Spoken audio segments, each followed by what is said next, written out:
Ассаламу алейкум достор. Акыркы убактарда мага аалам кантип жаратылган деген тема абдан кызык болду. Менде пайда болгон суроолорго жооп издедим. Мага азыр мындай үстүрттөн жөнөкөй бир түшүнүк келди. Ошону силерге айтып берейин деп атам. Достор, бул аалам 13,8 миллиард жыл мурда пайда болгон. Азыр мына акылга сыйбаганчалык чоң аалам дагы ошончолук акылга сыйбаганчалык кичинекей бир точканын ичинде болгон. Ал точка дээрлик 0 да. Ушунчалык кичинекей, атомдон дагы кичине, атомдун ичиндеги протондон дагы кичине. Мисалы, атом канчалык кичинекей десеңер, жерде жаткан бир кумдун даанасын алсаңар, ошонун ичинде триллиондогон атомдор бар экен.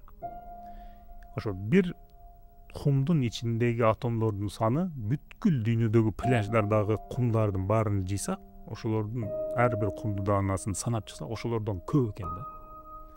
Ошол атомдон кичине, атомдун ичиндеги протондон триллион эсе кичине.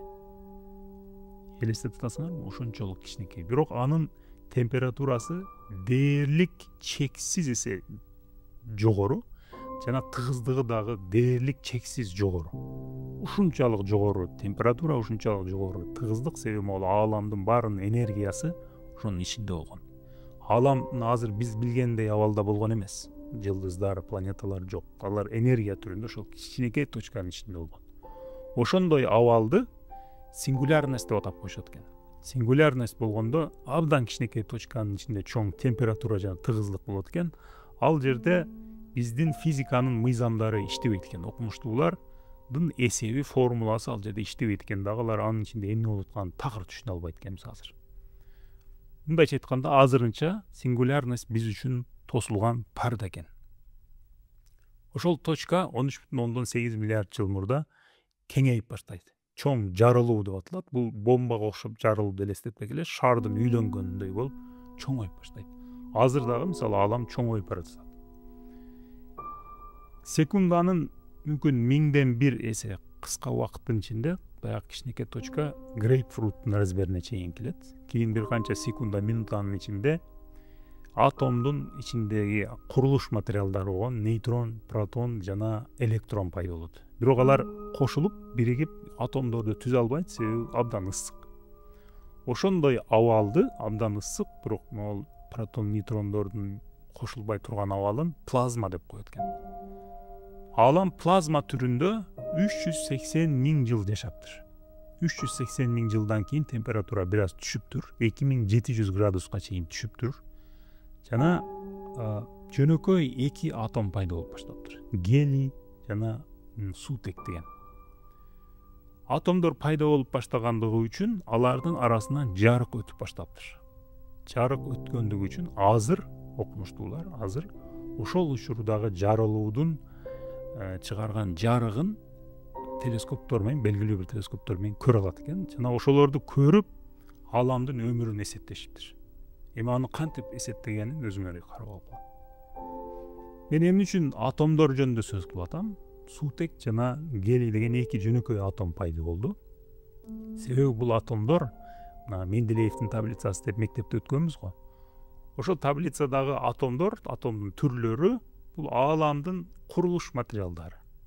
Үйдүн курулуш материалдары кирпич, бетон, жыгач, темир жана башка, ошолор менен үй курулат. Же легонун кирпичтери менен робот дагы курушат, үй дагы, машина дагы курат го жаш балдар.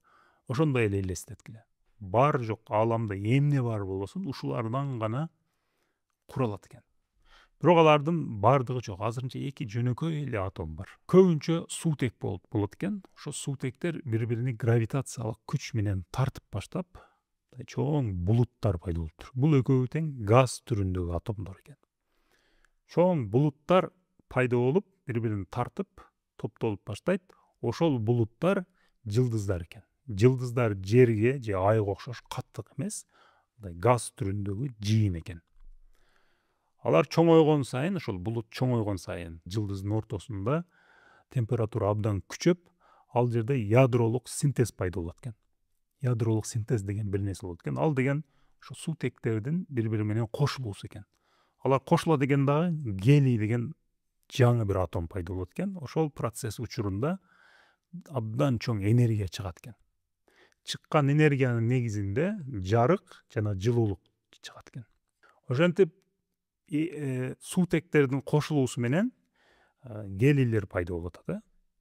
Анан чоңураак жылдыздардын ичинде температура дагы жогору болгон үчүн ал жерде гелий менен гелий кошулат экен, дагы углерод пайда болот экен, кислород пайда болот экен, азот деген башка ошол таблицадагы башка курулуш материалдар, башка атомдор дагы пайда болот экен. Мындайча айтканда, жылдыздардын дагы бир жумушу ааламдын ушу курулуш материалдарын жасоочу фабрика ролун ойнойт экен. Мына азыр бар болгон баардык ушул таблицадагы баардык эмелер жылдыздар чыгарган аларды. Баардыгы ядролук синтездин негизинде эмес, кээде жылдыздар өмүрү бүткөндө жарылат экен. Алар өзүнүн сырткы кабыгын ааламга жарылганда ыргытат экен. Ошо жарылуу учурунда дагы температура абдан чоң болуп, дагы жаңа башка атомдорду дагы жаратат экен. Алар дагы ааламга ыргып кетет экен. Же кээде жылдыздар бири бири менен кагылышат экен. Анда дагы өтө жогорку температурада дагы башка атомдор пайда болуп кетет экен. Ааламга ыргыган жаңа атомдор баягы эле суутек гравитация менен суутектер булуттарды түзүп атпадыбы, жылдыздарды түзүп атпадыбы? Ошентип эле 100 миллиондогон жылдар, миллиарддаган жылдардын арасында бири-бирин тартып отуруп планеталар түзүптүр. Алар бири-бири менен кадимкидей эле магниттер бири-бирин тарткандай эле, кичинекей магнит чоңураак магнитке барып жабышат. Ошентип отуруп толгон токой планеталар, жаңы жылдыздар, галактикалар жана башка ааламда эмне бар болсо ошентип отуруп түзүлүптүр. Анан жер жүзү дагы ушул жарылуудан кийин, болжол менен 9 миллиард жылдан кийин жер жүзү дагы пайда болуптур. Башта жер жүзү пайда болгондо жер жүзүнө абдан көп метеориттер түшөт эле. Ошон үчүн абдан ысык болгон. Алардын түшүүсү деле ошол процесстин уландысы. Гравитация менен кичинекей кусоктор чоңураак кусокторго жабышып атпайбы? Булар дагы ошо жердин гравитациялык полясына туш келип калып, кичинекей кусоктор келип жерге түшкөн, абдан катуу удар менен түшкөн, ысык болгон, жер титиреген, бирок ал ошо жердин бир бөлүгү бойдон калган. Мисалы, динозаврлардын жок болуу себеби дагы ошол. Бир метеорит келип түшкөн жерге. Азыркы болгон атом бомбаларынан кыйла эсе чоң бир жарылуу деле элестеткиле.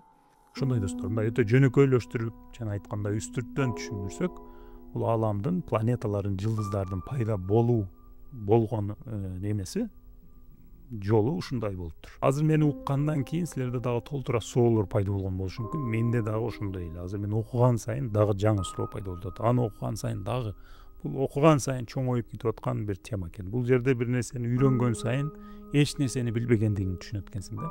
Ошон үчүн өзүңөрдүн суроолоруңарды өзүңөр изилдеп көрсөңөр болот. Эгер кызык болсо, мен дагы изилдеп, кийин дагы бир убакыт болгондо бул темаларды дагы видеолорду чыгара берем достор. Анда кийинки видеолордо жолукканча.